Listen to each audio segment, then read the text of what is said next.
Buddha.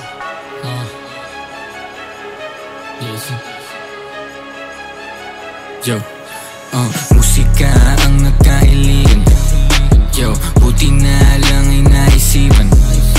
Kaya ito dumami kaibigan. Unti-unting kumakalat ang pangalan ko sa kapaligiran. Basura daw ako, yan tingin sa'kin ng lahat. Nangaiinggit kaya pangalan ko kalat.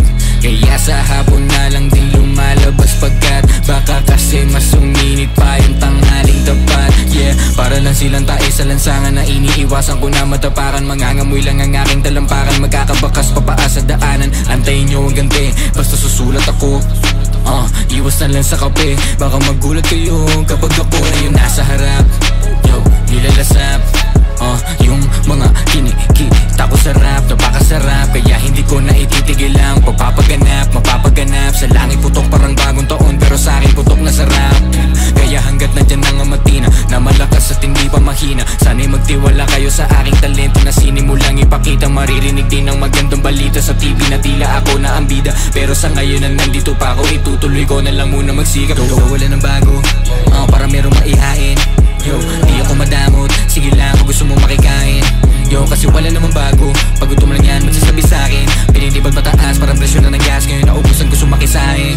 Yo, di kasi marunong magluto lagi, kitang-kita na talagang kukulangin. Partida wala kang pang bubuhayin, ano sapat na sa'yo yung tuyo dahil habang ako yung mas nagutom dahil tingin ko hindi pa sapat turo sa'kin ang kung paano mag-isa ng susulatin at magtimplang kung paano susukatin. Madiskarte mag-isip yung batang tigat tubo, lugar na kung saan yung ibang tao ay tuso. Laging pinagmamalaki dahil dito natutong magkarespeto na madadala ko. Kahit para ng praning, nagsasalita sa tabi, sumusulat kada gabi. Lahat gusto kong alamin,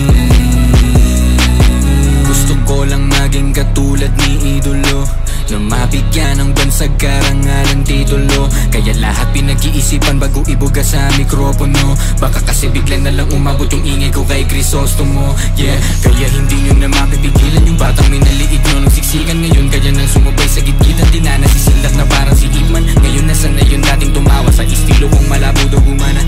Pinapuyatan nagulatan kasama kasabay ko na pagsikat ang umaga. Pinangarap ko na maging magaling, kaso marami pa ako ninanais alamin. Ang akala ko lang kasi dati napakadaling kita na mga para nila ang kanyang gawin, pero sinubukan ko namang ipatikim yung kaya ko sa mga taong gustong umiling. Ito na yung inahin ko, hindi ka nabitin, busog na din nga pati utak mo magigising.